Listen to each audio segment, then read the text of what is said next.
aqui é a Nusa Batemarque e hoje teremos a nossa quarta leitura do livro Gente Ansiosa. Esse livro eu confesso que estou cada vez mais apaixonada. Ontem a Zara me fez dar muita risada. A Zara, o policial Dinho, as atrapalhadas do pai Dinho, do policial Dinho. Mas muito louco, porque quando eu acabei a leitura, o que mais se destacou para mim, no momento que eu acabei a leitura, foi a Zara. Mas no decorrer do dia, o que ficou na minha mente foi o policial, foi o pai, que sofreu quando criança, a separação, o modo como aconteceu a separação, muito ruim, gente. Nossa, separar já é ruim, mas separar do jeito que ele separou, eu me fiquei muito mal por ele, sabe? Muito, muito mal. Aí perguntei para vocês, só me preparo do cronograma, já fiz o nosso cronograma, está aqui, serão 9 leituras. Hoje nós teremos a quarta, então teremos ainda mais 5 leituras além dessa de hoje, tá bom? Aí ontem eu falei, que episódio incrível, adorei o jeito sincero da Zara. Sei que beira a grosseria, mas eu me divirto. E que dó do pai bandido, o que você achou? Aí a Elisa Farzin, rindo litros e tentando fazer um mapa mental. Vou ver mais uma vez porque tem muita informação. Demais os depoimentos, aí vários emojis de risadinhas. Grava 1h30, tava muito curtinho mesmo, muito de coração. Vai ter que ser 1h30 mesmo para eu conseguir fazer essa em 9 episódios, senão vai ficar muito longo. Eu tava 45 minutos, eu acho que ia ter umas 15 ou 16 episódios. Falei, não, gente, não dá. Então por isso que eu fiz dessa forma. A Mirelle, eu preciso ter esse livro em casa, estou amando, Zara, maravilhosa, estou com dó do assaltante, beijo, Nusa, beijo, Mi. A Maria Elisa VB, se eu já estava com pena do assaltante quando era guri, que direis depois dessa narrativa tão dolorosa e plausível? Casca total. Outros pontos, como o Jim foi parar na polícia, e a mãozinha assim, tipo, não é possível que esse cara é policial. E Zara, muito inteligente. A Zara é muito inteligente, muito rápida, né, gente? Ela é muito tá. Parece que ela vê as coisas que nem aquela do quadro. Ela é muito perpiscar. Nossa, perpiscar. Nossa, gente, uma palavra não tá indo. Perpicaz. Tem umas palavras que não faz, né? Perpicaz. Foi. Ui, tá livre? Quase que não ia. Socorro.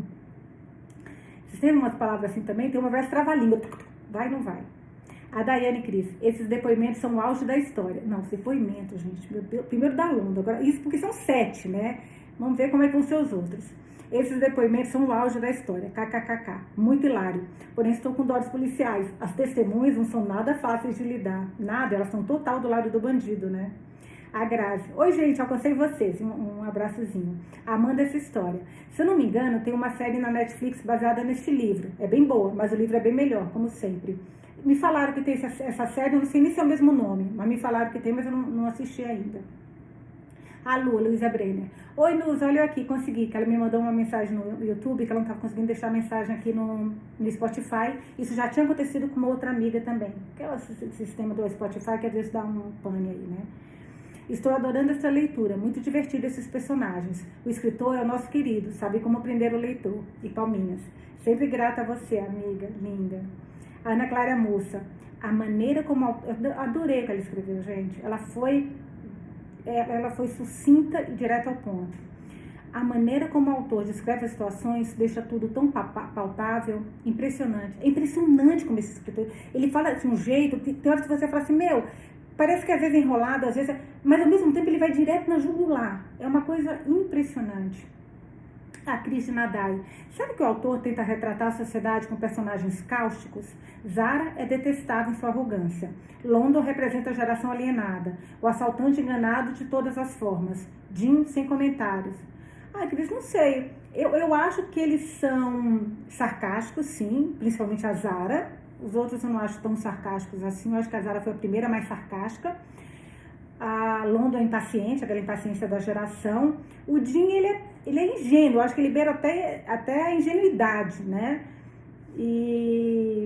Mas eu acho que os personagens, alguns são sim mais irônicos, como a Zara, mas eu acho que tem uma emoção aí, ele tá nos mostrando um lado até mais emocional e mais passional. Até a própria Zara, eu acho que tem mais coisa aí por trás dela, sabe?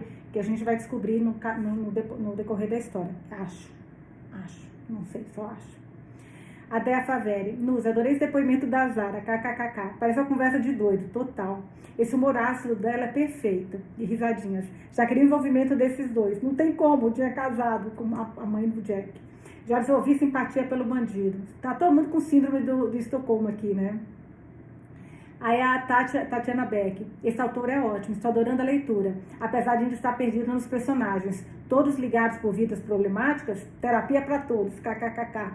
Mas eu acho que o que ele mostra, isso é muito interessante, é que na vida de todos tem problemas. Às vezes, todo mundo, isso que acontece com eles, que é muito grande, quem já não passou? Lógico, foi o que ele falou, você não vai pensar em assaltar um banco, mas quem não passou um momento de desespero, de pensar o que eu vou fazer, sabe? Ou de matar uma pessoa, que nem ele falou, de matar Hitler. Então ele faz uns questionamentos exagerados, engraçados, mas que nos faz pensar, pelo menos me faz pensar. Deixa eu pegar, espero que para vocês também. Pegar a nossa tirinha de leitura, que eu amo, não vivo sem ela. Hoje nós vamos ler da página 106, pelo nosso cronograma, até a página 151, que é meu cronograma, que significa que é nosso cronograma. Então, 106 a 151. Vamos lá? Página 26, capítulo 26, página 106. Na vez seguinte, em que a psicóloga e Zara se encontraram, Zara disse que havia de fato encontrado um passatempo. Ela começara a visitar apartamentos de classe média. Disse que era muito divertido, porque em vários apartamentos que viu, olha só isso, gente, parecia que as próprias pessoas que moravam lá faziam a limpeza. Oh, cara, essa mulher vive num mundo que eu não sei qual que é essa diretora de banco, né? A psicóloga tentou explicar que não era bem isso que tinha em mente quando disse envolvimento em obras de caridade. Mas Zara respondeu que em uma das visitas que fez, havia um homem que estava pensando em reformar ele mesmo o apartamento com suas próprias mãos. As mesmas mãos com que ele come. Então não me venha dizer que não estou fazendo tudo o que posso para confraternizar com os membros mais desafortunados da sociedade. A psicóloga ficou sem saber até como começar a responder a isso. Mas Zara notou suas sobrancelhas arqueadas, o queixo caído e bufou. Eu aborreci você agora? Jesus, é impossível não incomodar pessoas como você no momento em que a gente começa a dizer qualquer coisa. A psicóloga assentiu com paciência e na mesma hora se arrependeu da pergunta que fez a seguir. Você pode me dar um exemplo de uma situação em que pessoas como eu ficaram aborrecidas com você sem que fosse essa a sua intenção? Zara deu de ombros e contou a história de como foi chamada de preconceituosa ao entrevistar um jovem para um emprego no banco, só porque o olhou quando ele entrou na sala e exclamou: pensei que você estivesse se candidatando a uma vaga no nosso departamento de TI. Pessoas assim desse seu tipo costumam entender de computadores. Meu Deus do céu. Gente, a Zara é Joselito, aquela pessoa que fala sem noção nenhuma, né? Assim, ela fala, tem gente que fala sem pensar, ela fala e pensa depois, ela fala, não pensa antes, não pensa depois, não pensa em momento nenhum, impressionante, não tem filtro. Zara passou um longo tempo explicando à psicóloga que, na verdade, aquilo tinha sido um elogio. Hoje em dia, fazer um elogio a alguém significa também que você tem preconceito? A psicóloga tentou encontrar uma forma de abordar o assunto sem realmente falar sobre o assunto, então disse: você parece se envolver em muitas desavenças, Zara. Uma técnica que eu recomendaria seria fazer a si mesma 3 perguntas antes de se exaltar. Primeira, os atos da pessoa em questão têm a intenção de prejudicá-la pessoalmente? Segunda, olha que legal. Você tem todas as informações sobre a situação? Terceira, você tem algo a ganhar com o conflito? Nossa, que perguntas boas, gente. Olha, para a pessoa que gosta de mandar para minha irmã, ou mulher encrenqueira. Minha mãe também é outra. Só eu e meu pai, a gente é fofo da família. Mentira. Uma técnica que eu recomendaria: 3 perguntas. Legal essas perguntas. O ato da pessoa em questão tem intenção de prejudicá-la pessoalmente? Você tem todas as informações sobre a situação que está acontecendo? E você tem algo a ganhar com esse conflito? Zara inclinou tanto a cabeça que seu pescoço estalou. Ela compreendeu todas as palavras, mas a forma como foram colocadas numa frase fazia tanto sentido como se tivessem sido tiradas aleatoriamente de uma cartola. Por que eu precisaria de ajuda para evitar conflitos? Os conflitos são bons. Só os fracos acreditam na harmonia e, como recompensa, ficam flutuando pela vida com um sentimento de superioridade moral, enquanto o resto de nós se preocupa em fazer outras coisas. Como o quê? A psicóloga quis saber. Em vencer. Isso é importante? Você não consegue nada se não vencer, querida. Ninguém termina na cabeceira de uma mesa de diretora por acaso. A psicóloga tentou encontrar o caminho de volta da sua pergunta original, fosse ela qual fosse.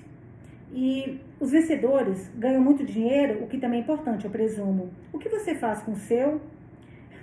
Caraca, olha a resposta dela. Eu compro distância de outras pessoas. Nossa Senhora. A psicóloga nunca tinha ouvido essa resposta antes. Gente, isso que ela respondeu, eu vi hoje uma menina, eu dei tanta risada, uma garota, devia ter uns 6 anos. Ela foi fazer, não sei se vocês viram isso, ela foi fazer um teste de alergia. Aí na hora que a mulher pingou o trenzinho nela para ver do que ela tinha alergia, ela virou para a enfermeira, meu problema, a alergia que eu tenho são das pessoas, eu não gosto das pessoas. Eu falei, cara, uma menizada ali, pelo amor de Deus, mas todo mundo riu. Imagina uma menina de 6 anos, eu tenho alergia a pessoas, são as pessoas. Eu falei, caraca, olha ela, eu compro distância de outras pessoas com meu dinheiro.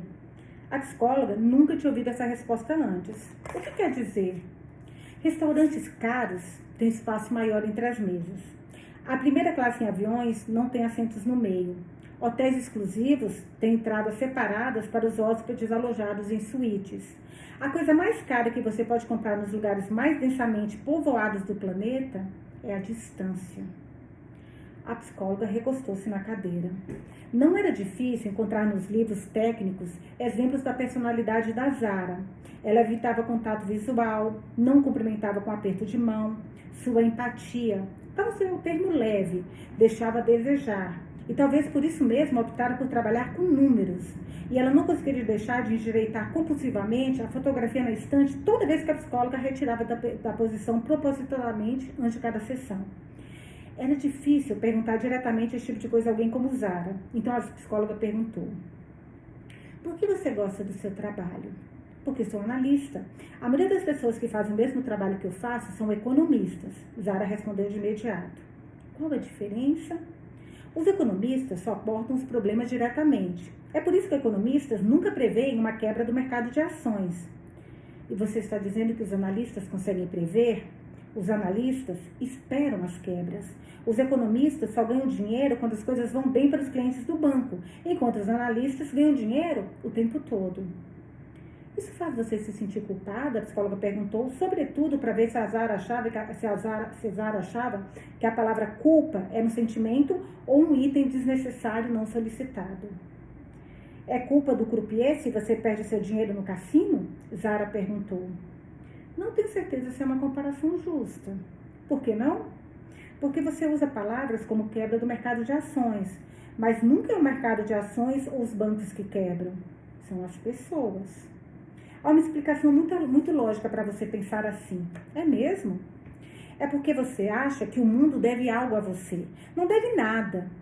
Você ainda não respondeu a minha pergunta. Eu perguntei porque você gosta do seu trabalho. Tudo que você me fez foi me dizer que é boa nisso.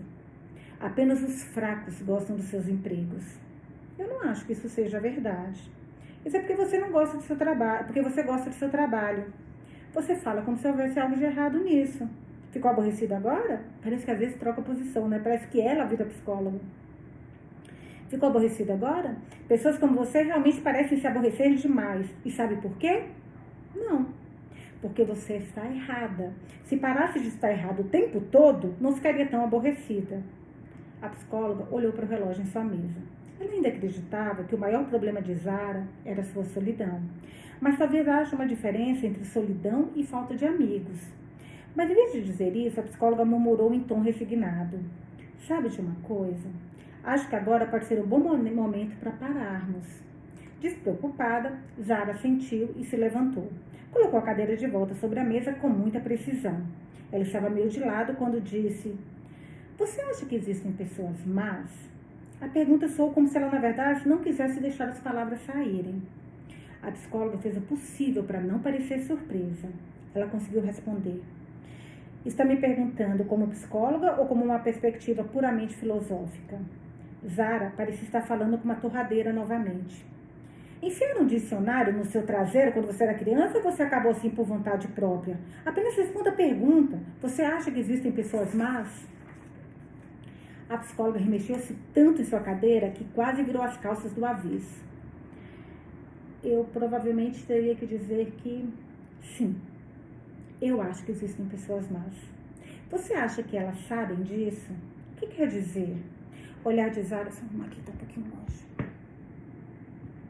Pronto. O olhar de Zara caiu sobre o quadro da mulher na ponte. Pela minha experiência, há muitas pessoas que são canalhas de verdade, pessoas emocionalmente frias e insensíveis, mas nem mesmo nós queremos acreditar que somos ruins. A psicóloga refletiu a resposta por um longo tempo antes de responder: sim. Para ser sincera, acho que quase todos nós precisamos dizer a nós mesmos que estamos ajudando a tornar o mundo melhor, ou pelo menos que não estamos piorando, que estamos do lado certo, que mesmo, eu não sei, que talvez até nossas piores ações sirvam algum tipo de propósito superior, porque praticamente todo mundo distingue entre o bem e o mal. Então, se violarmos nosso próprio código moral, temos que inventar uma desculpa para nós mesmos. Acho que na criminologia, isso é conhecido como técnicas de neutralização. Pode ser por convicção religiosa ou política, ou a crença de que não tínhamos escolha, mas precisamos de algo para justificar nossas más ações. Porque eu honestamente acredito que existem muito poucas pessoas que poderiam viver sabendo que são más. Zara não disse nada. Apenas agarrou sua bolsa grande demais, com força demais, e por uma fração de segundo, ela parecia que estava prestes a confessar algo. Sua mão estava na metade do caminho para a carta. Ela até se permitiu, muito fugazmente, cogitar a possibilidade de confessar que mentira sobre seu passatempo. Ela não começara a ver apartamentos recentemente. Ela já fazia isso há 10 anos. Nossa! Não era um passatempo, era uma obsessão. Caramba, por que será? Por causa do cara que pulou? O cara pulou para o negócio do imobiliário, né? Mas nenhuma palavra escapou. Ela fechou a bolsa, a porta se fechou atrás dela e a sala ficou em silêncio. A psicóloga permaneceu sentada em sua mesa, surpresa com a forma como se sentia confusa. Tentou fazer algumas anotações para a próxima sessão, mas se viu abrindo seu laptop e olhando os detalhes dos apartamentos à venda. Tentou descobrir qual deles Zara estaria pensando em visitar, o que era obviamente impossível, mas poderia ter sido simples se Zara tivesse explicado que todos os apartamentos que viam deviam ter varanda e que todas as varandas deviam ter uma vista que se estendia por todo o caminho até a ponte. Olha isso. Nesse inteirinho, Zara estava no elevador. Enquanto descia, ela apertou o botão de parada de emergência para chorar em paz. Olha isso, caraca, gente. É muito louco como a gente não conhece ninguém mesmo, né? Você vê uma mulher agressiva, grossa com todo mundo, mas algo ali dentro dela tá pedindo socorro. A carta em sua bolsa ainda estava fechada.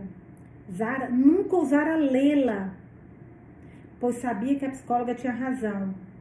Zara era uma das pessoas que, no fundo, não conseguiria ser capaz de viver sabendo o que sabia de si mesma. Caramba. Capítulo 27, página 112. Esta é uma história sobre um assalto a banco, uma visita a um apartamento e um drama de reféns. Mais do que isso, é uma história sobre idiotas, mas talvez não seja só isso. 10 anos atrás, um homem escreveu uma carta e enviou-a para uma mulher de um banco. Em seguida, deixou os filhos na escola, vestiu-se baixinho que os amava, seguiu em frente sozinho e estacionou o carro perto da água. Daí, subiu no corrimão de uma ponte e pulou. Uma semana depois, uma adolescente subiu no corrimão da mesma ponte. Obviamente, não faz nenhuma diferença saber quem era a garota. Ela era apenas uma pessoa entre bilhões. E bilhões de pessoas nunca se tornam indivíduos para nós. São apenas pessoas. Não passamos de estranhos de passagem pelos outros. Não passamos de estranhos de passagens um pelos outros. A ansiedade de um roçando brevemente a de outro, enquanto as fibras de seus casacos se tocam por segundos numa calçada movimentada de algum lugar. Nunca sabemos de fato o que fazemos um ao outro, um com o outro, um pelo outro. Mas a adolescente, na ponte, chamava-se Nádia. Aconteceu uma semana depois que o homem saltou para a morte do corrimão onde ela estava. Ela não sabia quase nada sobre o homem, mas frequentava a mesma escola que os filhos dele, e todo mundo estava falando disso. Foi assim que ela teve a ideia. Ninguém, na verdade, pode explicar, seja antes ou depois, o que faz um adolescente desistir da vida. Às vezes, dói muito ser gente. não se entender, não gostar do corpo que está preso, ver nossos olhos no espelho e questionar de quem são eles, sempre com a mesma pergunta: o que há de errado comigo? Por que eu me sinto assim? Ela não está traumatizada, ela não está oprimida por algum sofrimento específico, ela só está triste o tempo todo. Uma criaturinha maléfica que não teria aparecido em nenhum raio-x vivia em seu peito, correndo em seu sangue e enchendo sua cabeça de sussurros, dizendo que ela não era boa o suficiente, que era fraca, feia e nunca seria mais do que uma derrotada. Você pode colocar na sua cabeça a ideia de fazer algumas coisas incrivelmente estúpidas quando já não tem mais lágrimas para chorar, quando não é capaz de silenciar as vozes que ninguém mais pode ouvir, quando nunca esteve em um ambiente onde se sentia normal. No final, você se esgota de tanto comprimir os músculos das costas, de nunca relaxar os ombros, de passar a vida inteira se agarrando nas paredes em desespero, sempre com medo de que alguém esteja observando, porque ninguém deveria fazer isso que você faz. Tudo o que Nádia sabia é que ela nunca se sentiu como alguém que tivesse algo em comum com outra pessoa. Ela sempre esteve completamente sozinha em cada emoção. Ela se sentava em uma sala de aula com seus contemporâneos, parecendo que estava tudo normal, mas por dentro ela estava parada em uma floresta, gritando até o seu coração explodir. Cara, como ele explica bem, né? Caraca, impressionante. As árvores cresciam até que um dia a luz do sol não pôde mais romper a folhagem e a escuridão lá dentro tornou-se impenetrável. Então, ela ficou em uma ponte, olhando por cima do corrimão, para a água lá embaixo, e sabia que seria como bater no concreto quando pousasse. Ela não se afogaria, apenas morreria com o impacto. Esse pensamento a consolou, porque desde pequena ela tinha muito medo de se afogar. Não da morte em si, mas os momentos antes do fim. O pânico, a impotência. Um adulto sem noção disse a ela que uma pessoa que está se afogando não parece estar se afogando. Quando você está se afogando, não consegue pedir socorro, não consegue agitar os braços, apenas afunda. Sua família pode estar na praia acenando alegremente para você sem saber que você está morrendo. Nádia se sentiu assim durante toda a vida. Ela viveu entre eles. Tinha se sentado à mesa do jantar com seus pais pensando: vocês não conseguem ver? Mas eles não viam e ela não dizia nada. Um dia, ela simplesmente não foi à escola. Arrumou o quarto, saiu da casa sem casaco, porque não precisaria de um casaco. Passou o dia todo na cidade, congelando, vagando, como se quisesse que a cidade a visse uma última vez e entendesse o que tinha feito por não conseguir ouvir os gritos silenciosos dela. Ela não tinha nenhum plano real, apenas uma consequência. Quando o pôr do sol surgiu, ela se viu de pé no corrimão da ponte. Foi tão fácil. Tudo o que precisava fazer era mover um pé, depois o outro. Foi aquele adolescente, Jack, que a viu. Ele não conseguiu explicar porque ficou retornando à ponte noite após noite, durante uma semana. Seus pais haviam proibido, é claro, mas ele nunca deu ouvidos. Ele fugia e corria para lá como se esperasse ver o homem parado na ponte novamente para que pudesse voltar no tempo e fazer tudo certo desta vez. Em vez disso, quando viu a adolescente no corrimão, não soube o que gritar para ela, então não gritou nada. Apenas correu e puxou-a para baixo com tanta força que ela bateu com a parte de trás na cabeça no asfalto e ficou inconsciente. Ela acordou no hospital. Tudo aconteceu tão rápido que ela, pelo canto do olho, só teve um vislumbre do garoto correndo em sua direção. Quando as enfermeiras perguntaram o que havia acontecido, ela nem tinha certeza de o que foi, mas a parte de trás da sua cabeça estava sangrando. Então ela disse que havia subido no corrimão da ponte para tirar uma foto do pôr do sol. Depois caiu para trás e bateu a cabeça. Estava tão acostumada a dizer o que ela sabia que as outras pessoas queriam ouvir para que não se preocupassem, que mentiu sem pensar. As enfermeiras ainda pareciam preocupadas, desconfiadas, mas ela era boa em mentir. Passaram a vida inteira praticando.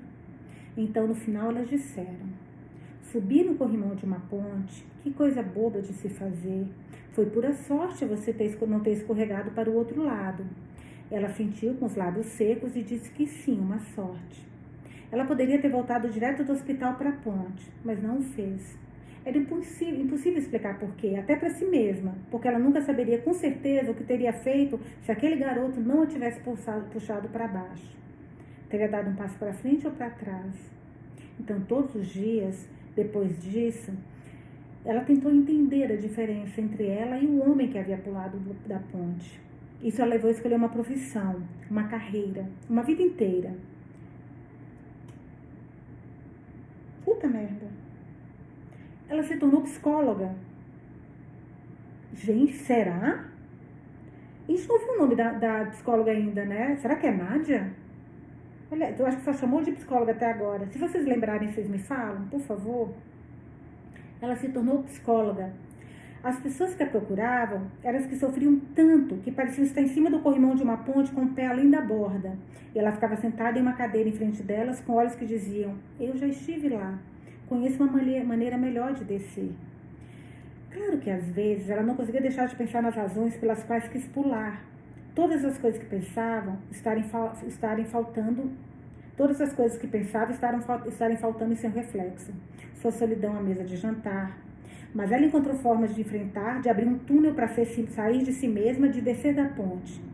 Algumas pessoas aceitam que nunca ficarão livres de sua ansiedade, apenas aprenderão a suportá-la. Ela tentou ser uma dessas pessoas. Dizia a si mesma que é por isso que devemos sempre ser gentis com outras pessoas, mesmo com os idiotas, porque nunca se sabe o quão pesado é o fardo que eles carregam. Com o tempo ela percebeu que, no fundo, quase todo mundo se faz o mesmo tipo de pergunta. Sou uma boa pessoa? Deixa alguém ter orgulho de mim? Sou útil para a sociedade? Sou competente no meu trabalho? Sou uma pessoa generosa e atenciosa? Sei dar prazer ao outro na cama? Alguém quer a minha amizade? Cuido bem dos meus filhos? Eu sou uma boa pessoa? As pessoas querem ser boas. Lá no fundo, ser gentis. O problema, claro, é que nem sempre é possível ser gentil com idiotas, porque são idiotas. Isso se tornou um projeto de toda a vida para a Nádia, assim como é para nós. Ela nunca mais encontrou o garoto da ponte. Às vezes acredita, sinceramente, que o inventou, um anjo talvez.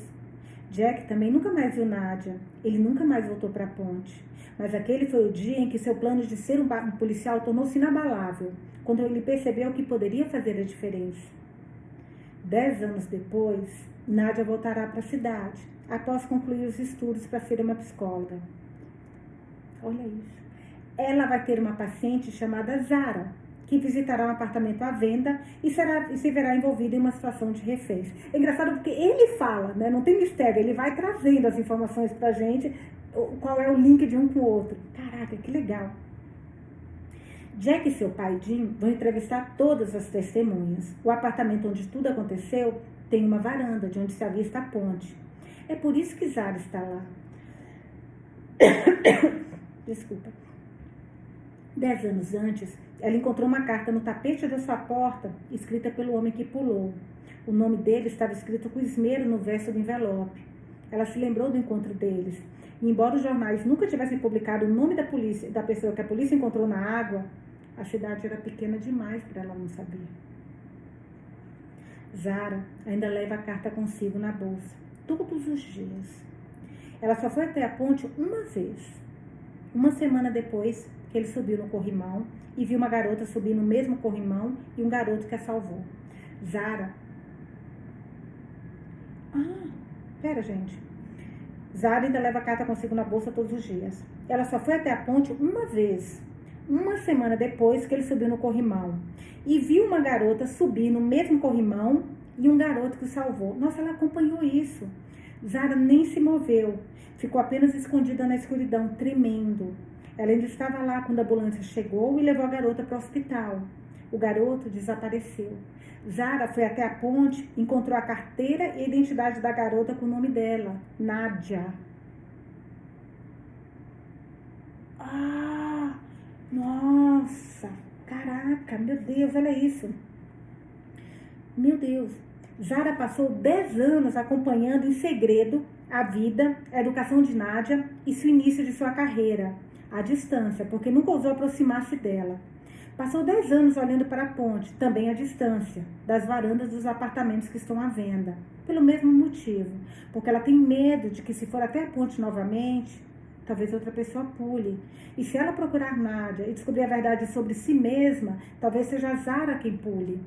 Porque Zara é humana o suficiente para querer ouvir qual é a diferença entre aquele homem e Nádia, embora perceba que ela, na verdade, não quer saber, que ela carrega a culpa, que ela é a pessoa má.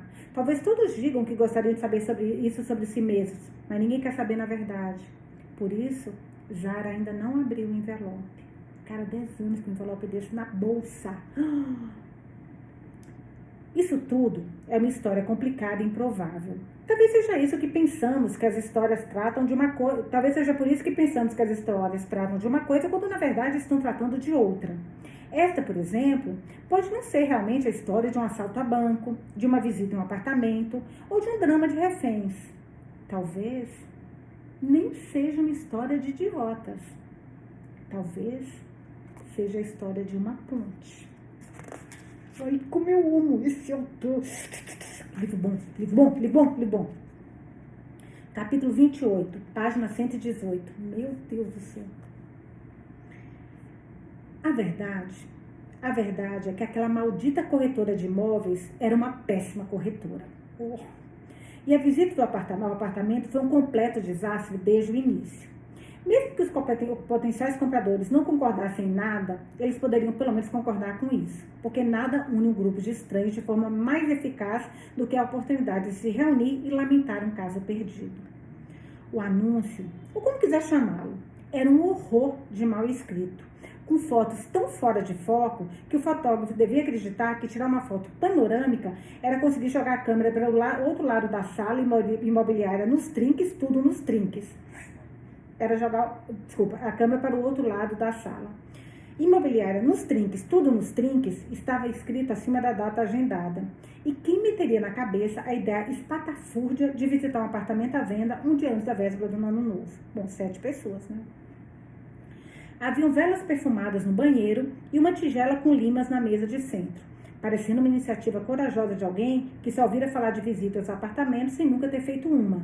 Mas o closet estava abarrotado de roupas e no banheiro havia um par de chinelos que devia pertencer a alguém, que passara os últimos 50 anos arrastando os pés pelo apartamento sem nunca levantá-lo do chão. A estante estava atulhada de livros, que não foram nem organizados por cores. Tinha ainda mais livros empilhados nos peitoris das janelas e na mesa da cozinha. A geladeira estava coberta com desenhos amarelados feitos pelos netos dos proprietários.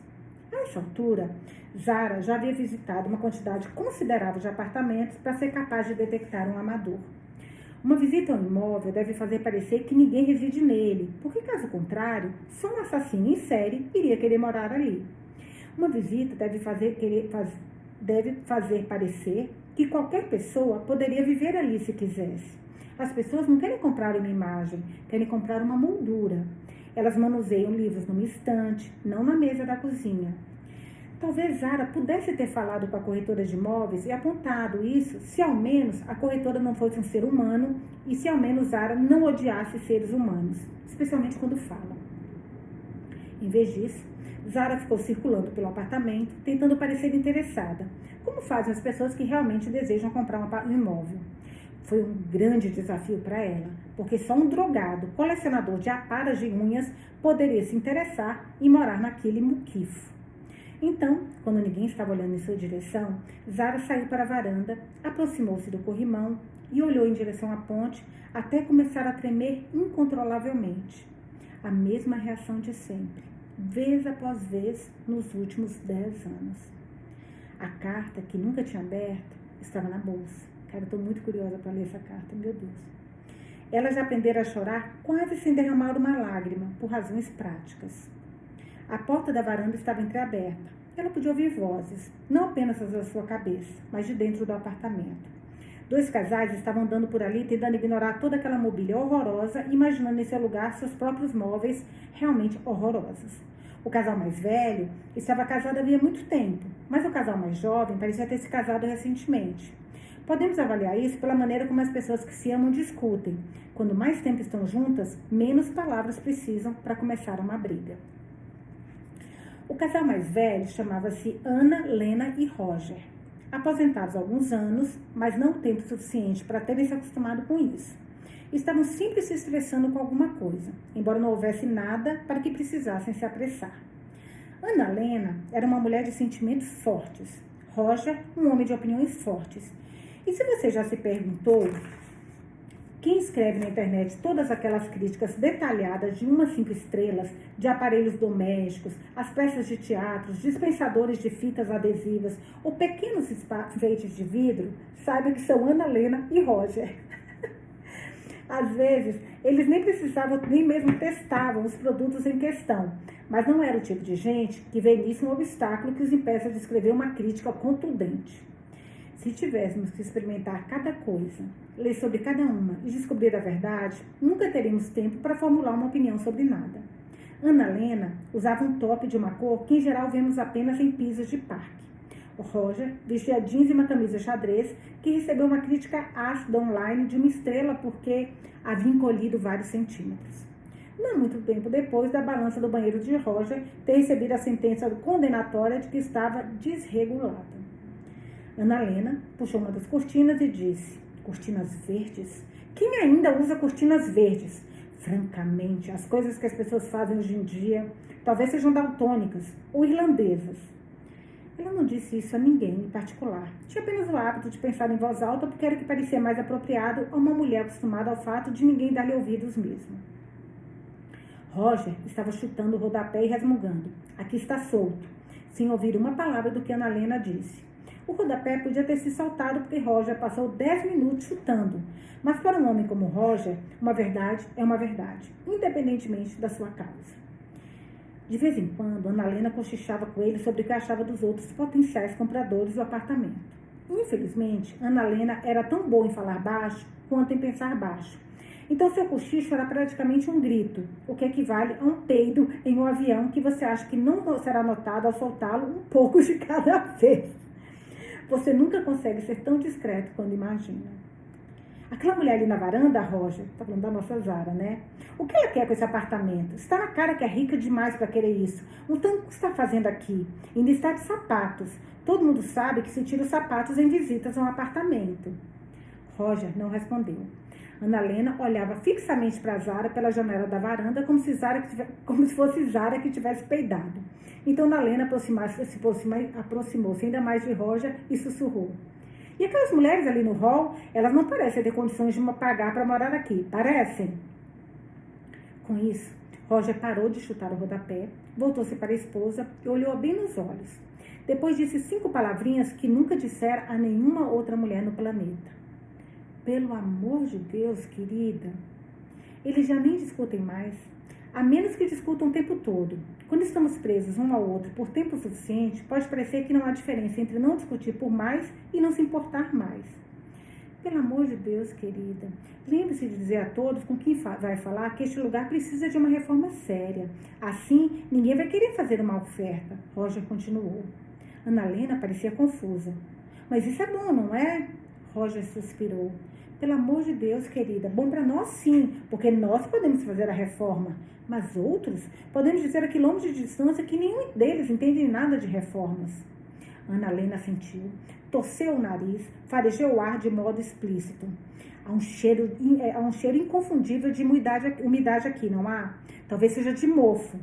Roger a ensinara sempre a fazer essa pergunta à corretora de imóveis em voz alta para que os outros potenciais compradores ouvissem e ficassem preocupados. Roger fechou os olhos em frustração. Pelo amor de Deus, querida, você deve dizer isso à corretora de imóveis, não a mim. Magoada, Ana Lena sentiu, depois pensou em voz alta. Eu estava apenas ensaiando. Zara podia ouvi-los da posição em que estava no corrimão da varanda. O mesmo pânico circulando dentro dela, a mesma náusea, as mesmas pontas de dedos trêmulas toda vez que ela via a ponte. Talvez estivesse se enganando ao pensar que um dia se sentiria melhor, ou talvez pior, que seria tão insuportável que ela mesma um dia se julgaria. Ela olhou para baixo, mas não tinha certeza se era alto o suficiente. Esta é a única coisa que alguém que quer viver e alguém que quer morrer tem em comum. Se você vai se jogar de alguma coisa, precisa ter bastante certeza da altura. Zara não tinha muita certeza de qual era o caso dela. Só porque não se preza muito a vida, não significa necessariamente que queremos alternativa. E assim ela passou uma década procurando e frequentando essas visitas a apartamentos, olhando das varandas para a ponte, equilibrando-se bem no meio de tudo isso, equilibrando-se bem no meio de tudo o que havia de pior dentro dela. Ela ouviu vozes diferentes de dentro do apartamento. Era o outro casal mais jovem, Júlia e Rô. Uma delas era loura, a outra tinha cabelos pretos. E elas discutiam cuidadosamente. Como se faz quando somos jovens e pensamos que cada sensação que vibra em nossos hormônios é completamente única. Júlia era grávida, Rô a irritada. Uma estava vestida com roupas que pareciam confeccionadas por ela mesma, com capas que roubara de mágicos assassinados. A outra vestia-se como se vendesse drogas na frente de uma pista de boliche. Rô, que era um apelido, é claro, mas do tipo que ficou grudado nela por tanto tempo que até ela usava para se apresentar, o que foi apenas um dos muitos motivos pelos quais Zara a achou irritante. Estava andando por ali e segurava seu celular na direção do teto, repetindo: "Não tem nenhum sinal aqui, cara", enquanto Júlia retrucava: "Bem, isso é terrível, porque aí poderíamos realmente ter que falar uma com a outra se morássemos aqui. Pare de tentar mudar de assunto o tempo todo. Precisamos tomar uma decisão sobre os pássaros." Elas raramente concordavam em qualquer assunto. Mas, para sermos justas com Rô, ela nem sempre percebia isso. Quase toda vez que Rô perguntava a Júlia: "Você está chateada?", Júlia respondia: "Não!" E Rô dava de ombros, imperturbável, como uma família numa propaganda de produtos de limpeza, o que, obviamente, só deixava Júlia ainda mais chateada, porque era evidente que ela estava chateada. Mas desta vez, Rô percebeu que elas estavam discutindo, porque discutiam sobre pássaros. Rô criava pássaros quando ela e Júlia foram morar juntas, não para almoçá-los, mas como animais de estimação. "Ela é uma pirata?", a mãe de Júlia perguntou na primeira vez que o assunto foi mencionado. Mas Júlia tolerava os pássaros porque estava apaixonada e porque não conseguia deixar de se perguntar quanto tempo de vida aqueles bichos tinham. Muito tempo, no fim das contas. Quando Júlia descobriu isso e tentou lidar com a situação de forma adulta, escapulindo da cama uma noite e sacudindo a gaiola na janela para soltá-los, meu Deus do céu, uma daquelas deploráveis criaturas caiu na rua e morreu. Um pássaro. Júlia teve que convidar algum dos filhos do vizinho para tomar refrigerante no dia seguinte, enquanto o Rô estava no trabalho, para que pudesse culpar um deles quando o Rô encontrasse a gaiola aberta. E os outros pássaros? Ainda estavam empoleirados na gaiola. Que tipo de insulto a evolução fez com que essas criaturas conseguissem se manter vivas? Cara, eu tenho uma dó de pássaro em gaiola. Nossa, pra mim me dá muita agonia, muita agonia. "Não vou sacrificá-los e não quero mais falar sobre isso", disse Rô, parecendo magoada e olhando em torno do apartamento com as mãos enfiadas no bolso do vestido. Seu vestido tinha bolsas porque ela não só gostava de ficar bonita, como ainda gostava de ter um lugar para colocar as mãos. Está bem, está bem. Então o que você acha do apartamento?" "Acho que devemos ficar com ele", Júlia disse sem fôlego, porque o elevador estava quebrado, e toda vez que Rô dizia "estamos grávidos" para a família e amigos, como se fosse esporte de equipe, Júlia sentia vontade de derramar cera derretida nos ouvidos dela enquanto dormia. Não que Júlia não amasse Rô, porque amava sim, tanto que era quase insuportável, mas elas tinham visto mais de 20 apartamentos nas últimas 2 semanas e Rô sempre encontrava algum defeito em cada um deles. Era como se ela, na verdade, não quisesse se mudar. Mas Júlia acordava todas as noites no apartamento em que moravam para fazer a brincadeira preferida de todas as mulheres grávidas: chutes ou gases. E depois não conseguia voltar a dormir porque Rô e os pássaros roncavam. Então ela estava mais do que pronta para se mudar para qualquer lugar, contanto que tivesse mais de um quarto. Sem sinal, Rô repetiu taciturnamente. "E daí, vamos ficar com ele?", Júlia persistiu. "Não sei, não tenho certeza. Preciso verificar o quarto de Hobbes", Rô disse. "Aquilo é o closet planejado", Júlia corrigiu. "Um quarto de Hobbes. Eu vou só pegar a fita métrica." Rô balançou a cabeça alegremente, porque uma das suas características mais encantadoras e ao mesmo tempo mais irritantes era que não importava o que discutissem, ela poderia ficar com um humor maravilhoso em um piscar de olhos se pensasse em queijo. Você sabe bem, perfeitamente bem, que não terá permissão para armazenar queijo no meu closet, Júlia declarou num tom severo, porque no apartamento em que moravam, havia um depósito no porão que Júlia chamava de Museu dos Hobbies Abandonados. A cada 3 meses, Rô ficava obcecada por algo. Vestido dos anos 50, ou burlesque, jogos de café antigos, ou crossfit, bonsais, ou podcast sobre a Segunda Guerra Mundial. Então ela passava 3 meses estudando o assunto em questão com a devoção irrestrita em fóruns de internet lotados de pessoas que claramente não deveriam ter permissão de acesso ao Wi-Fi ou em qualquer cela alcochoada em que estivessem trancadas. Depois, ela de repente se cansava e imediatamente encontrava uma nova obsessão. O único hobby de Rô que permaneceu constante desde que elas se conheceram foi o de colecionar sapatos. E nada poderia resumir uma pessoa de forma mais clara do que o fato dela possuir 200 pares de sapatos. Jesus! Embora sempre calçasse os errados quando estava chovendo ou nevando. Não, eu não sei disso perfeitamente bem, porque ainda não medi, então não sei se haveria espaço para colocar queijo lá.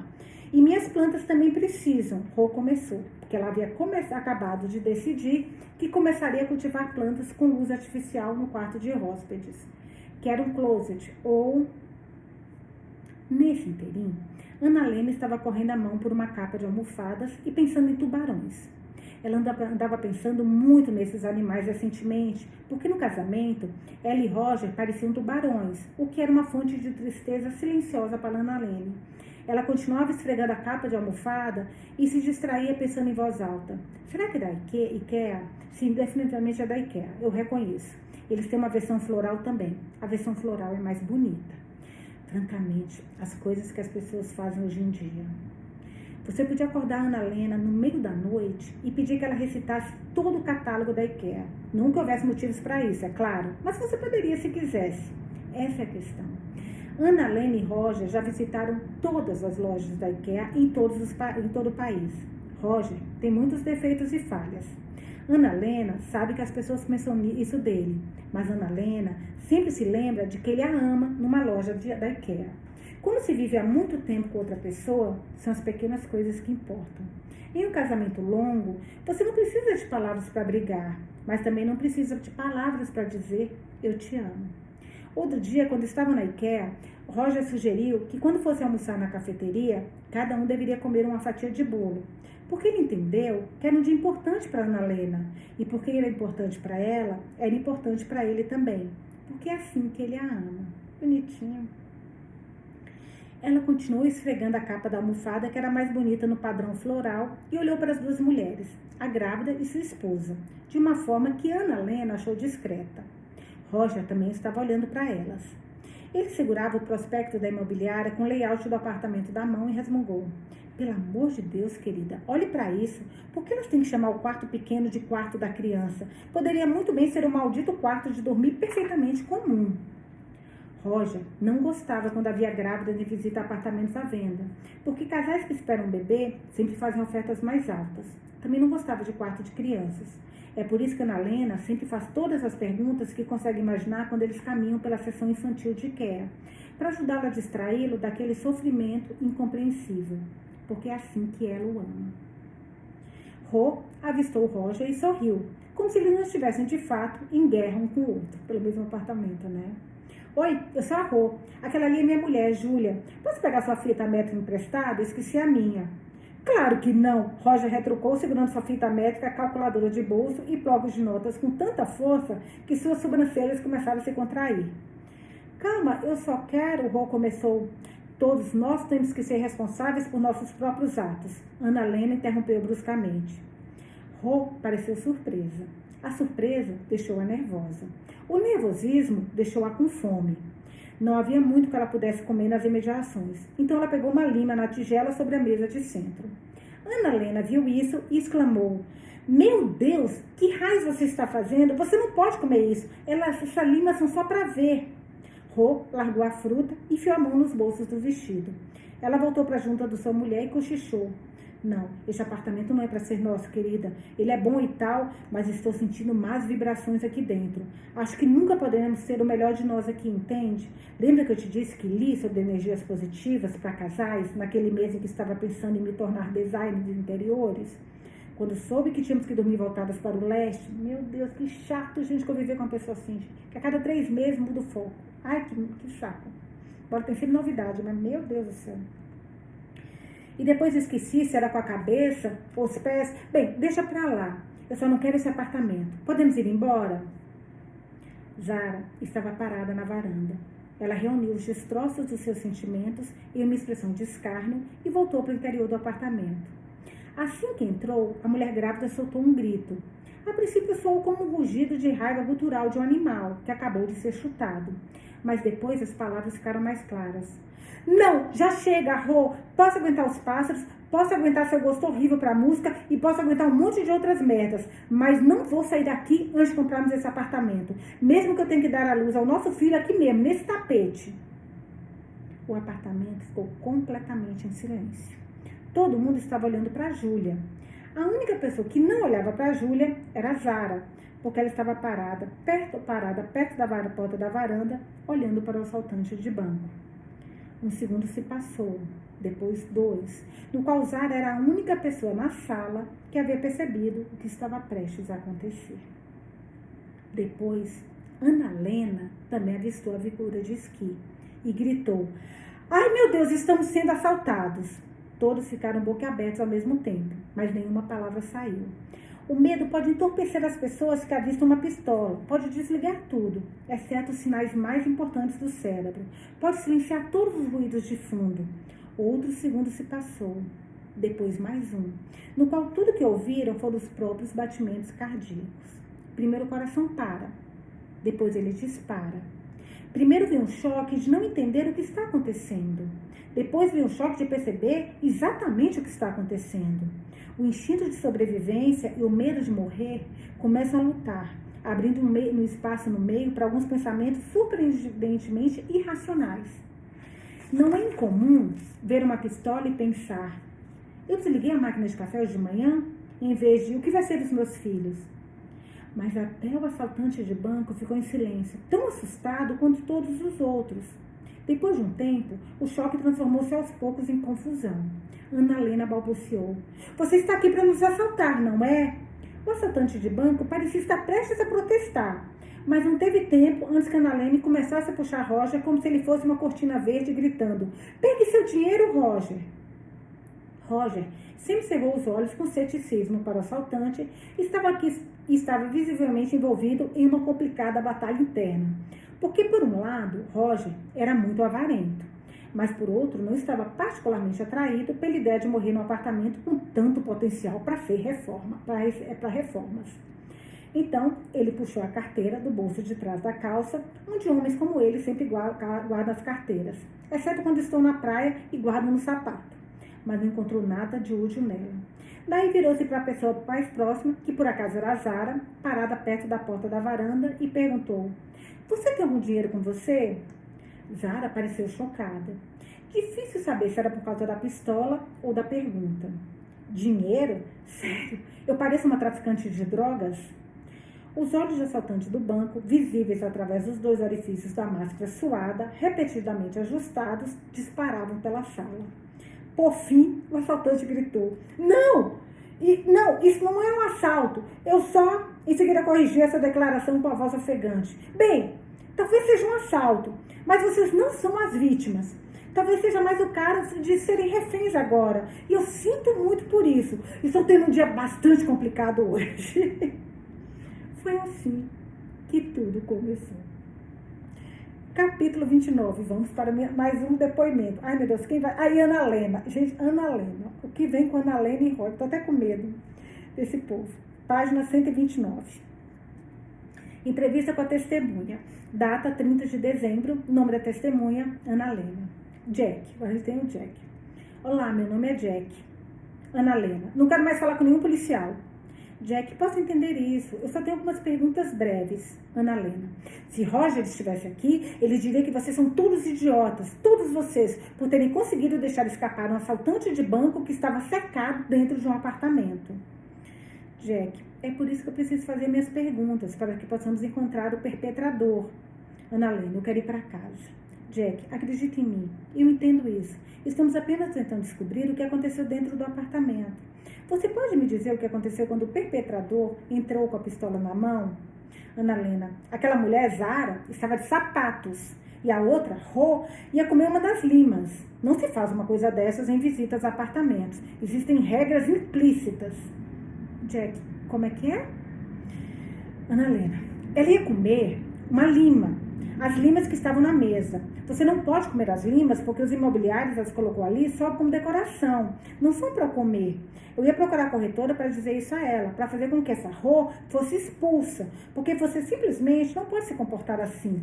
Mas nesse exato momento, aquele lunático irrompeu pelas portas sacudindo uma pistola. Jack, entendo. E depois, o que aconteceu? Ana Helena, você devia falar com o Roger. Ele tem uma memória muito boa. Jack, Roger é seu marido? E vocês foram olhar o apartamento juntos? Ana Helena, sim. Roger disse que seria um bom investimento. Essa mesa é da IKEA. Sim, é. Não, não é? Eu reconheço. Eles fazem uma dessas em marfim também. Combinaria mais com as paredes. Jack, devo confessar que eu não sou responsável pela forma como nossas salas de interrogatório são mobiliadas. Ana Helena, só porque é uma sala de interrogatório não significa que não possa ter uma boa aparência, não é? Já que vocês estiveram no IKEA, a mesa de marfim está bem ao lado de uma mesa igual a esta na seção de self-service. Mas mesmo assim, vocês escolheram esta. Bem, cada um com suas próprias escolhas. Jack, vou ver se falo isso com o meu chefe. Ana Helena, bem, isso é com você. Jack, quando o Roger disse que o apartamento seria um bom investimento, isso significava que vocês não iriam residir lá? Vocês apenas o comprariam para vender mais tarde?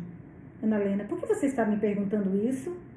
Jack, só estou tentando entender quem estava no apartamento e por quê, para que possamos descartar a possibilidade de algum dos reféns estivesse de alguma forma conectado ao assaltante do banco. Ana Helena, conectado? Jack, achamos que alguém pode tê-lo ajudado. Ana Helena, e você acha que poderia ter sido eu e o Roger? Jack, não. Eu só precisamos fazer algumas perguntas de rotina, é só isso. Ana Helena, então você acha que foi ela? Aquela Zara? Jack, eu não disse isso. Ana Helena, você disse que acha que alguém ajudou o estudante do banco. Que Zara era suspeita, eu pude ver isso no momento em que pus os olhos dela. Ela, obviamente, é rica demais para querer aquele apartamento. E ouvi aquela grávida dizer à mulher dela que Zara se parecia com a Cruella Cruel. Eu acho que isso é um personagem de um filme, não é? Parece suspeito. De qualquer forma, ou você acha que foi Stelle que ajudou o assaltante? Ela tem quase 90 anos, sabe? Você vai começar a acusar gente de 90 anos de ajudar criminosos agora? É gente assim que trabalha na polícia agora? Jack, eu não estou acusando ninguém. Ana Helena, Roger e eu nunca ajudamos ninguém numa visita a um apartamento que está à venda, posso lhe garantir. Roger disse que no momento em que entramos é uma guerra, estamos cercados de inimigos. É por isso que ele sempre quer que eu diga a todos que o apartamento precisa de muitas reformas e que o custo para isso seria alto demais. E também que tem cheiro de umidade.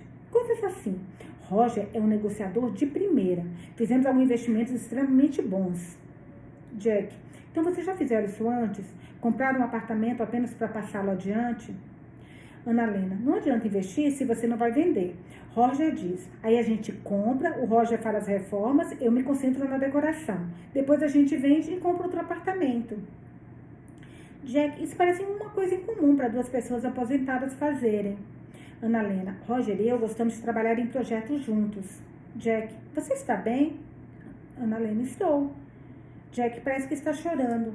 Tive um dia muito difícil. Desculpe, foi insensível da minha parte. Ana Helena, eu sei que Roger nem sempre parece ser particularmente sensível, mas ele é.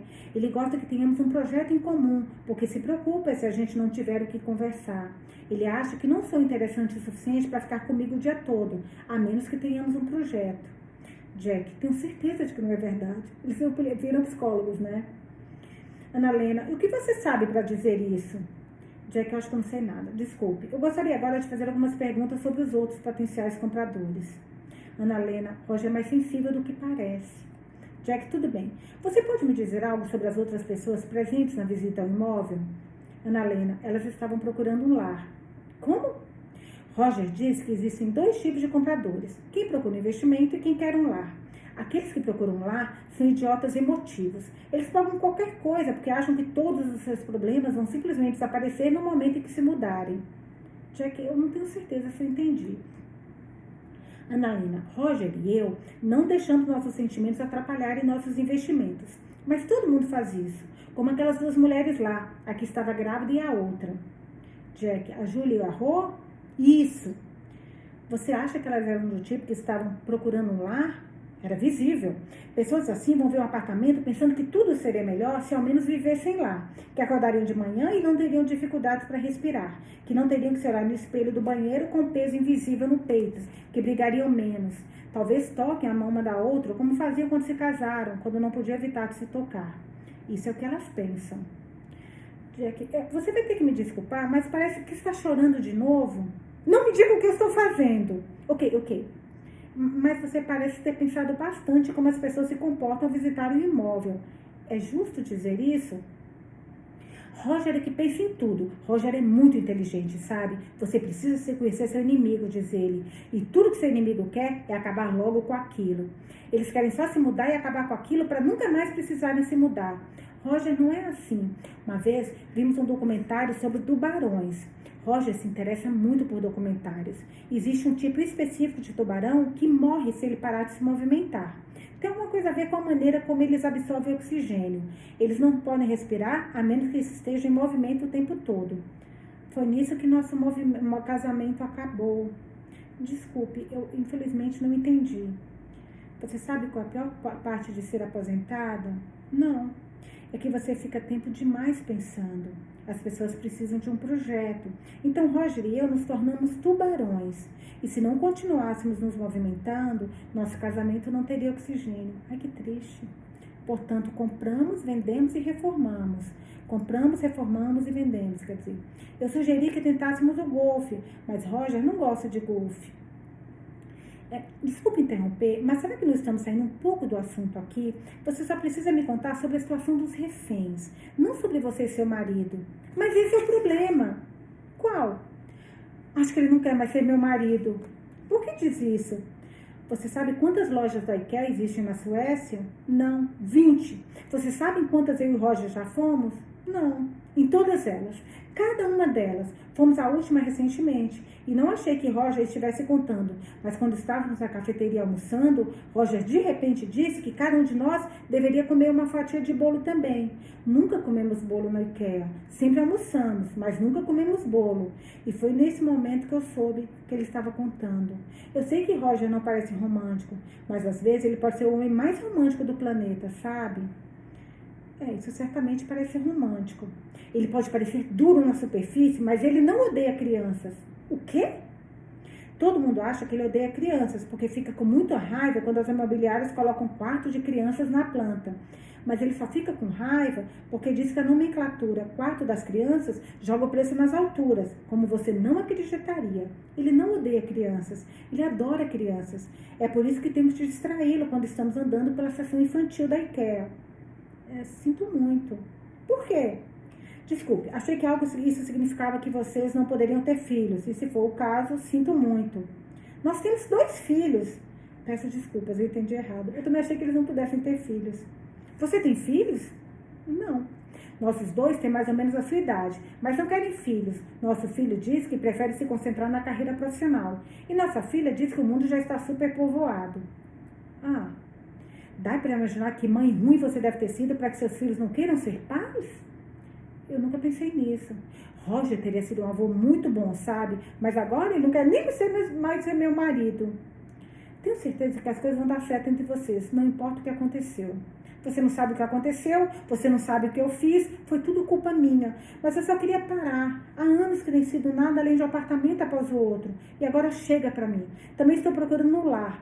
Mas eu não tinha de direito de fazer o que eu fiz com Roger. Eu nunca deveria ter pago por aquele maldito coelho. Coelho? Que coelho? Meu Deus do céu. Bom, vamos lá. Capítulo 30. Depois vai ser explicado o coelho. Página 136. Quando as pessoas são idiotas, fazer reféns é mais difícil do que se imagina. O assaltante de bancos hesitou. A máscara disse que dava cócegas, todos de olhos arregalados.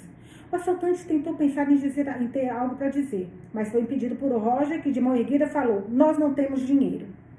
Annalena estava parada atrás do marido e logo depois repetiu por cima do ombro dele: "Nós não temos dinheiro, entendeu?" Ela esfregou 2 pontas dos dedos para sinalizar dinheiro, porque Ana Helena costumava achar que Roger falava uma língua que só ela entendia, como se ele fosse um cavalo e Ana Helena algum tipo de intérprete equina. Então ela estava sempre tentando traduzir o que ele dizia para o resto do mundo. Quando estava no restaurante e Roger pedia a conta, Ana Helena sempre voltava para o garçom e dizia sem emitir som: "A conta, por favor", enquanto fazia o gesto de escrever na palma da mão. Roger, sem dúvida, acharia isso insuportável se ele se importasse em prestar atenção ao que Ana Helena fazia. "Eu não quero dinheiro de vocês. Por favor, fiquem apenas quietos. Estou tentando ouvir se..." O assaltante do banco falou, apurando os ouvidos na direção da porta do apartamento para tentar saber se as escadas já estavam cheias de policiais. "O que você está fazendo aqui se não quer dinheiro? Se vai nos fazer reféns, você deve ser um pouco mais específico em suas demandas." Zara pufou perto da porta da varanda, dando a nítida impressão de achar que o assaltante estava tendo um desempenho abaixo do esperado. "Será que vocês podem me dar 1 minuto para pensar?" o assaltante do banco pediu. Lamentavelmente, parecia que as pessoas dentro daquele apartamento específico não estavam preparadas para conceder isso ao assaltante do banco.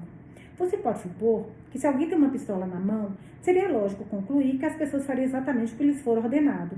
Mas certas pessoas que nunca viram uma pistola na vida acham que é tão improvável que isso aconteça que mesmo quando está acontecendo, elas não conseguem levar a sério. Roger quase nunca viu uma pistola, mesmo na televisão, porque Roger prefere documentários sobre tubarões. Então ele ergueu a mão novamente, desta vez outra mão, para mostrar que estava falando sério, e exigiu saber em alto e bom som: "Isso é um assalto ou não? Ou é algum tipo de situação de reféns? O que é que vai ser? Escolha logo."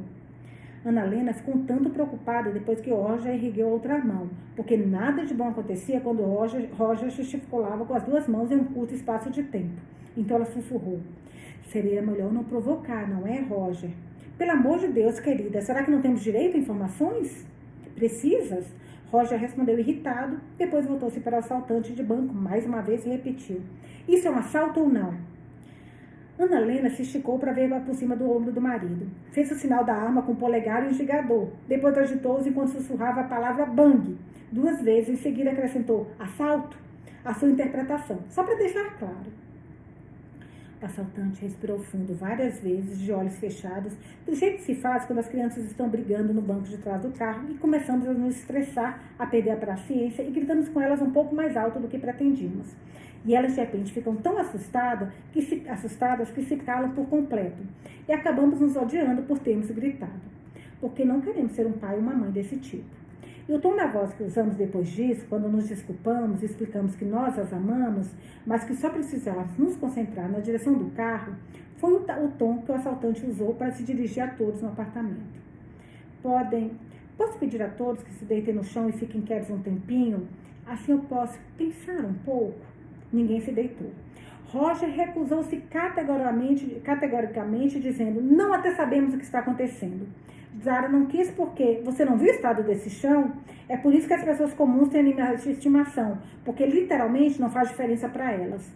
Júlia exigiu ser dispensada, porque: "Olha, se você me fizer sentar, mesmo que você seja numa poltrona, vou demorar 20 minutos para me levantar. Então não vou deitar em lugar nenhum." Pela primeira vez, o assaltante do banco percebeu que Júlia estava grávida. Saltou na frente da Júlia na mesma hora, erguendo os braços e sorrindo para acalmar os ânimos. "Por favor, não liguem para minha mulher. Ela é apenas um pouco cabeça quente. Por favor, não atire. Faremos exatamente o que você disser." "Eu não sou cabeça quente", Júlia protestou. A-P-I-S-T-O-L-A, pistola, né? Rô cochichou. Ela não parecia tão assustada assim desde a última vez em que tentou fotografar seus sapatos e, por engano, clicou no botão da selfie. "Nem parece uma pistola de verdade", Júlia salientou. "Ah, que ótimo. Vamos arriscar então. Afinal, estaremos só arriscando a vida do nosso filho", Rô retrucou. Neste momento, o assaltante do banco sentiu que já bastava e apontou para Júlia. Eu não percebi que você estava grávida. Você pode sair. Não quero machucar ninguém, especialmente o bebê. Só preciso pensar um pouco." Ao ouvir isso, Roger teve uma ideia tão brilhante que só Roger poderia tê-la. "Sim, vai embora", ele exclamou. Então ele avançou até o assaltante do banco e acrescentou em um tom sério: "Então você poderia deixar todos ir embora, não poderia? Você só precisa de um refém, não é? Isso facilitaria muito mais as coisas." "Gente, o cara quer que todo mundo vá embora para só ele fazer a proposta, eu não acredito." Roger cutucou o próprio peito com o polegar repetidamente para indicar quem deveria ser o refém e acrescentou, além da corretora de imóveis, eu posso ficar aqui com a corretora de imóveis. Júlia olhou desconfiada para ele e retrucou, isso seria muito conveniente para você, não seria? Assim você pode fazer uma oferta pelo apartamento depois que todo mundo sair. Fique fora disso, Roger exigiu. Não tem a menor chance de deixarmos você sozinho aqui com a corretora, Júlia retrucou. Afrontado, Roger sacudiu toda a pele flácida da metade inferior do rosto. De qualquer modo, esse apartamento não é adequado para vocês. Ele vai precisar de alguém que seja bom em DI. Júlia, competitiva demais para deixar passar, retrucou. Minha esposa é muito boa em DI. O quê? Rô disse surpresa, sem saber por um segundo que a esposa era ela. Ana Helena pensou em voz alta. Não grite, pense no bebê. Roger balançou a cabeça agressivamente. Exatamente, pense no bebê. Ana Helena fez cara de feliz porque o marido a tinha ouvido, mas os olhos de Júlia se estreitaram de ódio. Eu não vou a lugar nenhum antes de comprar este apartamento, seu bode velho miserável. Rô puxou seu braço ansiosamente e sibilou. Por que você sempre tem que discutir com todo mundo? Porque Rô tinha visto aquele olhar em seus olhos antes. No primeiro encontro delas, há vários anos, Júlia estava parada na frente de um bar fumando, enquanto Rô estava lá dentro pedindo bebidas. 2 minutos depois, um segurança se aproximou de Rô, apontou para a janela e perguntou, você está com ela?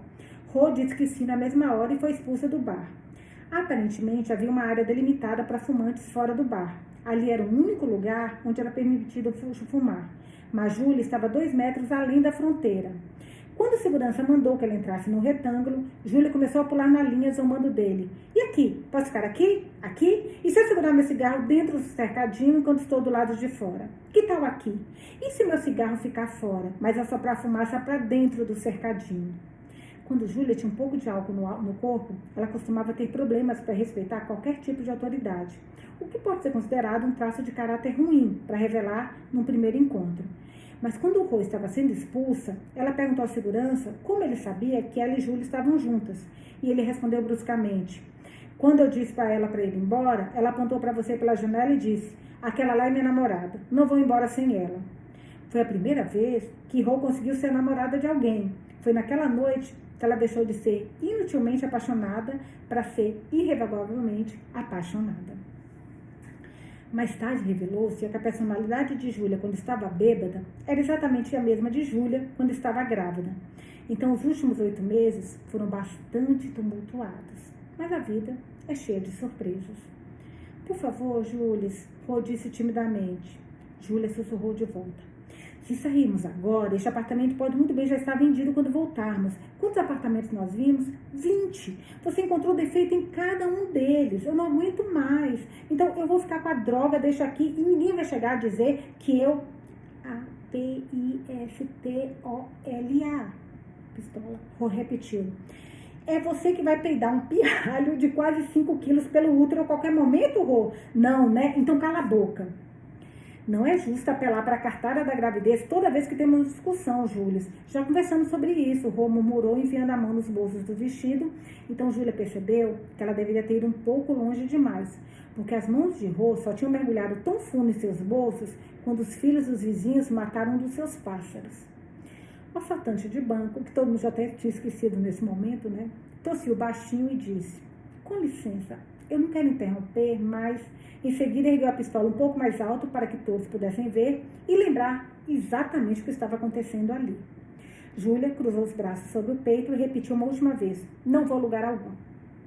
Rô soltou um suspiro tão profundo que seria impossível encontrar petróleo lá embaixo, Então assinou com a cabeça com a firmeza, eu não vou a lugar nenhum sem ela. Obviamente, esse teria sido um momento muito comovente se Zara não estivesse estragado tudo, bufando para Rô. Ninguém ofereceu a você a chance de ir embora. Você não está grávida? Rô enfiou a mão nos bolsos com tanta força que chegou a fazer buracos. Depois murmurou. Na verdade, estamos nessa jornada juntas. Roger, que estava ficando cada vez mais frustrado, porque ninguém parecia estar concentrando na coisa mais importante ali, que Roger não havia recebido nenhuma informação precisa, agora estava apontando para o assaltante do banco com as duas mãos. Então, o que você quer, hein? É o apartamento que você quer? Meu Deus. Ana Helena descreveu um quadrado com a mão, como uma mímica, tentando dizer apartamento. O assaltante do banco gemeu com resignação para os dois. Por que eu deveria... Você não pode simplesmente... Você está sugerindo que eu estou tentando roubar um apartamento? Roger pareceu reconhecer o quão ridículo isso soou quando foi dito em voz alta.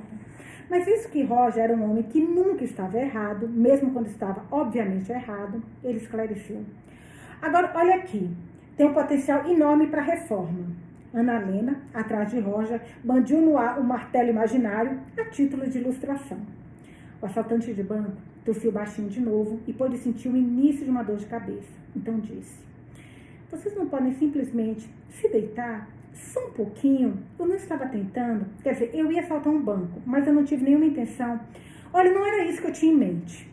Por vários motivos, o silêncio que se seguiu foi tão completo que o único som que se ouviu foram os soluços do assaltante.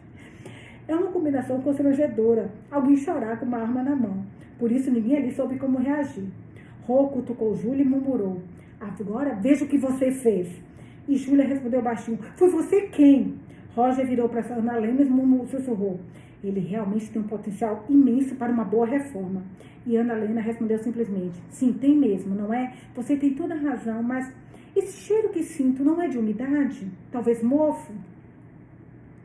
O assaltante do banco ainda soluçava. Ninguém queria olhar na direção dele, porque, como vimos, é difícil não sentir constrangimento diante de uma expressão armada de emoção. Então foi Estelle, que é finalmente de 90 anos, né, que acabou tomando a frente com cautela.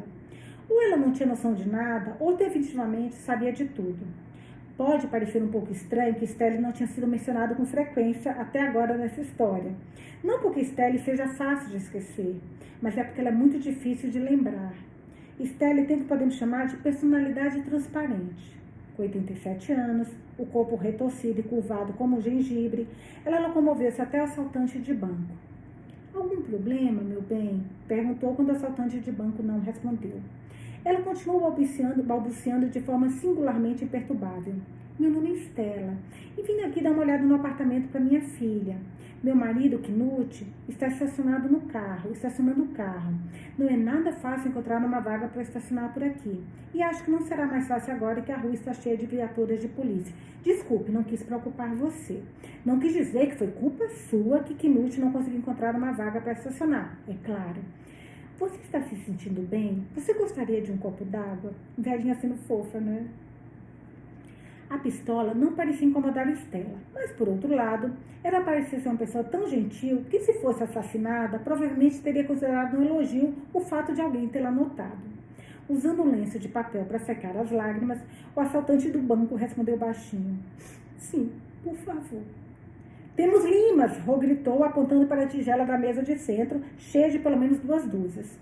As limas pareciam ser um adorno tão popular em visitas a apartamentos que é tentador pensar que se as imobiliárias fossem varridas do planeta, a superfície da Terra ficaria coberta com uma camada tão espessa de limas que só sobreviveriam os jovens com canivetes afiados e uma inexplicável preferência por cerveja mexicana. Estelle foi buscar um copo d'água e o assaltante de banco ergueu ligeiramente a máscara para poder bebê-la. Está melhor? Estela perguntou. O assaltante fez que sim e devolveu o copo a ela. Eu lamento muito por tudo isso. Não se preocupe, meu bem, não me importa, disse Estela.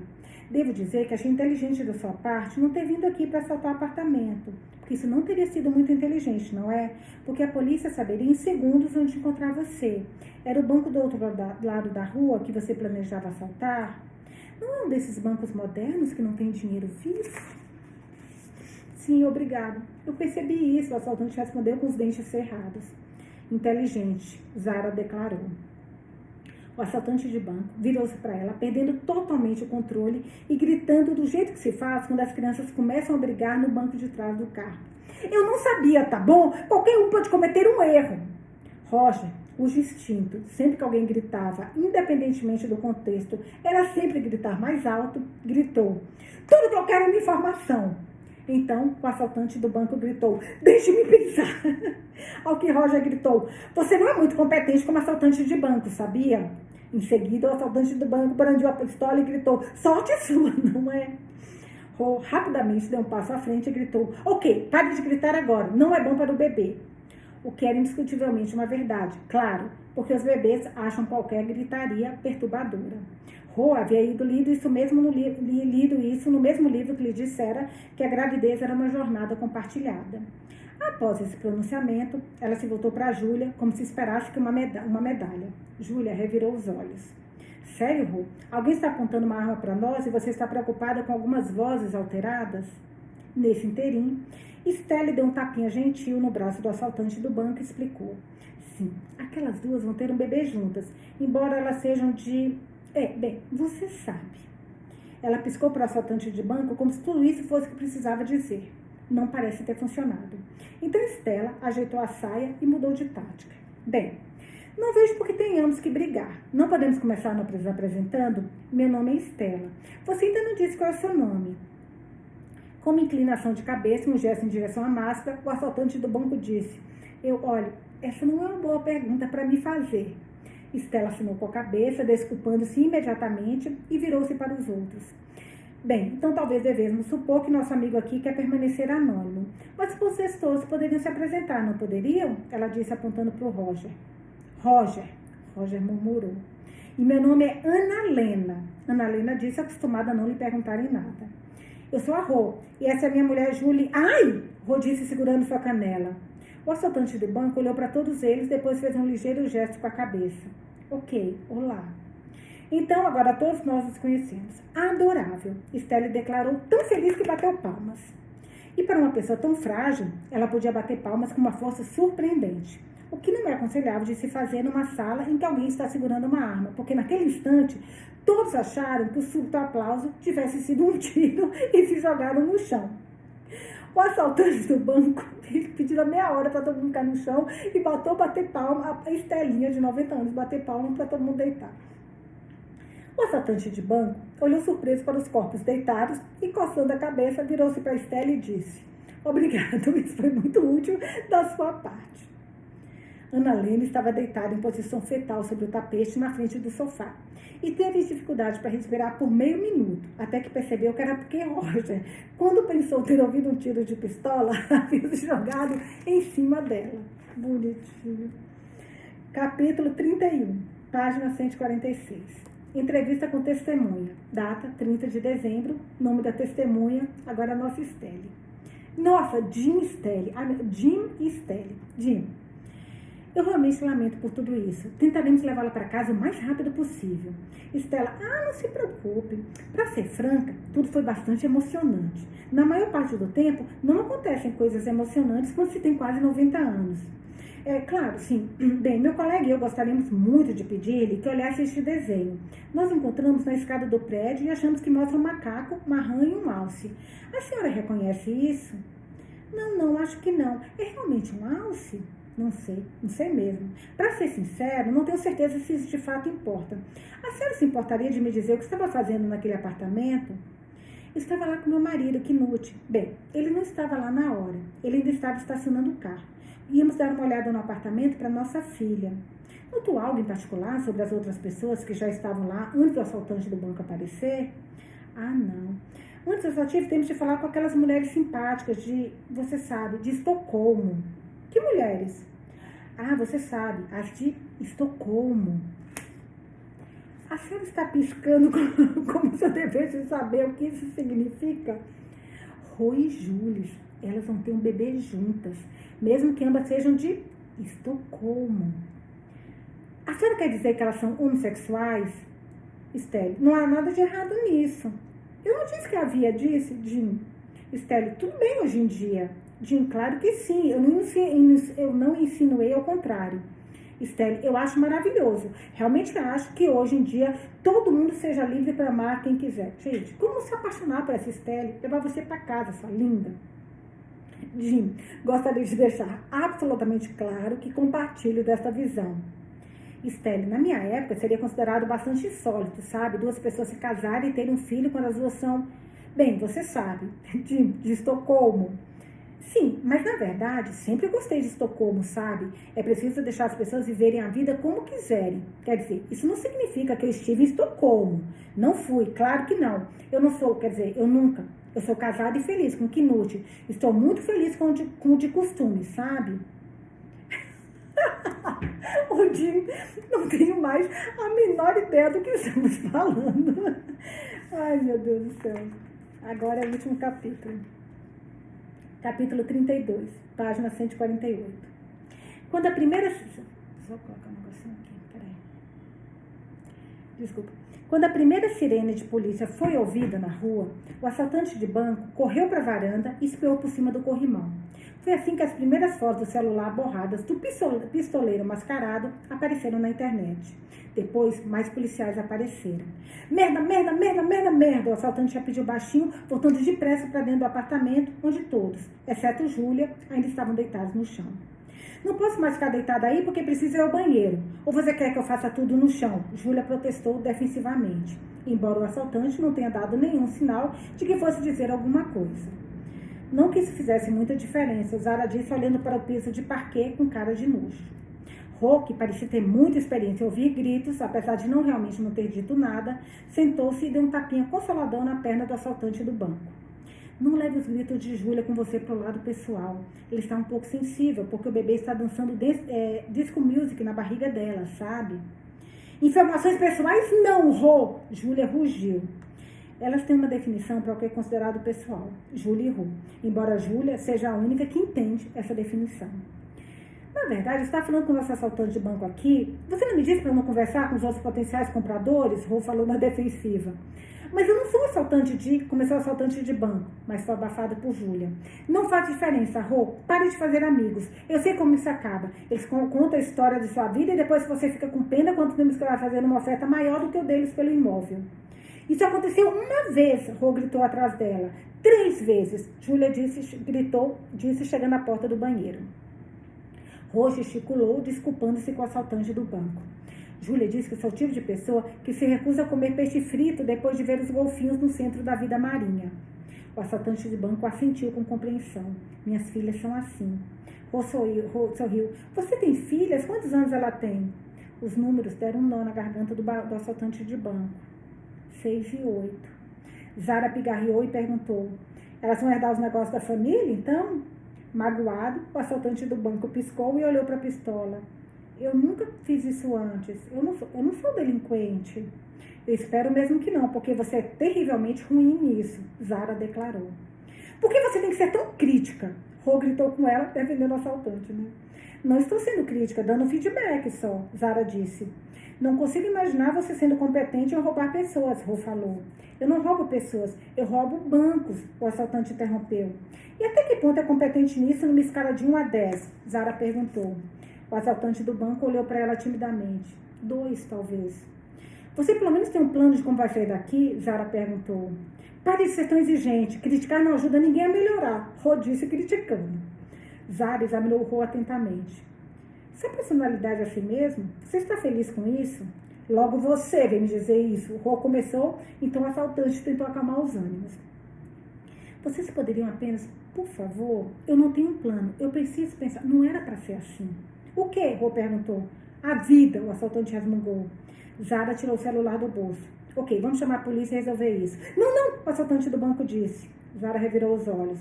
Do que você está com medo? Você acha sinceramente que eles não sabem que você está aqui? Você tem que ligar para eles e dizer o quanto de resgate pelo menos você quer. Não dá para ligar, não tem sinal algum aqui, disse Rô. Já estamos na prisão? Zara se perguntou, sacudindo o celular como se isso pudesse ajudar. Rô enfiou as mãos nos bolsos e disse meio para si mesmo. Na verdade, não é tão ruim, porque eu li que as crianças que crescem sem olhar para as telas são mais inteligentes. A tecnologia impede o desenvolvimento do cérebro. Zara balançou a cabeça sarcasticamente. É mesmo? Então diga-me os nomes de todos os vencedores do Prêmio Nobel que cresceram em comunidade Amish. Na verdade, eu li que há pesquisas comprovando que sinais de celular causam câncer. Rô insistiu. Sim, mas e se for uma emergência? E se você mudar para cá e seu bebê se engasgar com um amendoim e morrer porque você não pode chamar uma ambulância? Zara disse. Do que você está falando? Para começo de conversa, de onde o bebê conseguiu um amendoim? Talvez alguém tenha colocado os amendoins na caixa de correios durante a noite. Sua mente é mesmo tão doentia assim? Não, sou eu que quero que meu bebê morra engasgado. A discussão foi interrompida por Júlia, que de repente se materializou ao lado delas novamente. Sobre o que vocês estão discutindo agora? Foi ela que começou. Eu estava apenas tentando ser amigável. Isso não é a mesma coisa que querer comer peixe frito. Rô retrucou em defesa, apontando para Zara. Cara, é um pior que o outro aqui. Bem que falou, são idiotas, né? Ou talvez não. Vamos ver quando é que a gente vai chegar no talvez não. Júlia gemeu e olhou em tom de desculpas para Zara. Rô contou a você sobre o centro da vida marinha e golfinhos nem são peixes. O que isso tem a ver? Além do mais, você não estava indo ao banheiro? Estava ocupado, Júlia respondeu dando de ombros. O assaltante de banco puxou a máscara de esqui com uma das mãos e contou as pessoas na sala. Então gaguejou. Espere aí, o que você quer dizer com ocupado? Ocupado, Júlia repetiu como se isso fosse ajudar. O assaltante do banco foi até o banheiro e tentou abri-la. Estava trancada. E foi assim que isso se transformou na história de um coelho. Gente, como assim? Coelho? Não dá pra querer ler mais um pouquinho, mas não dá, até porque deu 1h30 certinho. Cara, eu tô adorando, espero que vocês também. Tá muito engraçada essa confusão entre eles, esse diálogo dos reféns. E quem diria que a Nádia tem vínculo, até a psicóloga tem vínculo com a nossa Zara. E foi ela que tentou pular, que foi o Jack que salvou. Cara, parece que tá um interligado com o outro, né?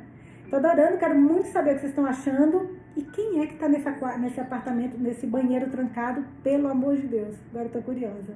Beijos e deixa a opinião a opinião de vocês pra mim, que amanhã eu leio. Beijinhos, até amanhã.